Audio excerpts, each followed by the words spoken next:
Okay, today I'll be demonstrating one compound upper body movement, one compound lower body movement, one anterior trunk exercise and one posterior trunk exercise. The first exercise that's going to be demonstrated is the lower body compound exercise.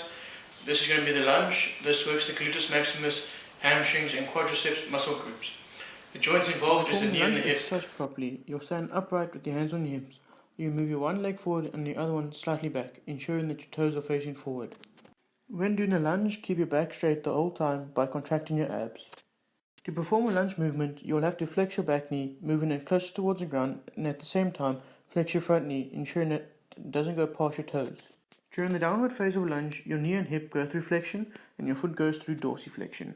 When in the downward phase of a lunge, your muscles go through the eccentric phase of the contraction when they lengthen and stretch. Once you have completed the downward phase of a lunge, you will then have to do the upward phase. By doing so, you will have to extend your knee and your hip, and at the same time, plant to flex your foot. During the upward phase, your muscles go through the concentric phase of the contraction when they contract and become shorter. If the lunge was too difficult for you, there are ways to make it easier for yourself. You can lean against something such as a wall to keep yourself balanced. You can also change the lever length of the lunge by not completing the full range of motion but still flexing your knees slightly. If it was too easy for you, you can then do walking lunges, weighted lunges with a barbell or dumbbell, or you could even do walking weighted lunges.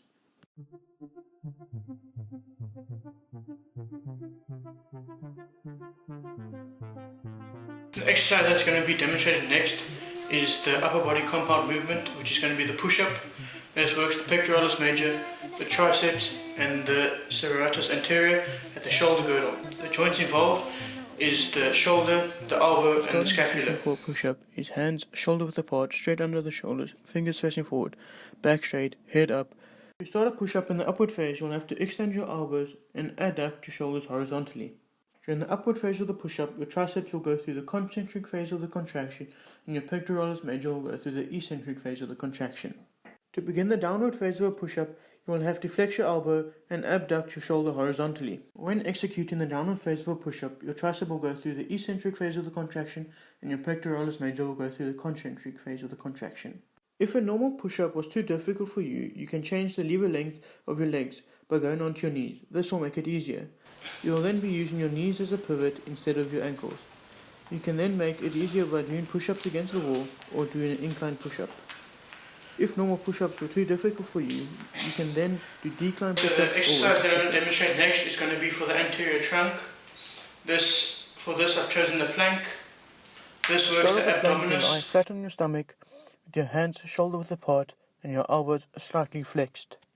You'll then lift your body slightly off the ground by contracting your abs and making sure that your back stays straight the whole time.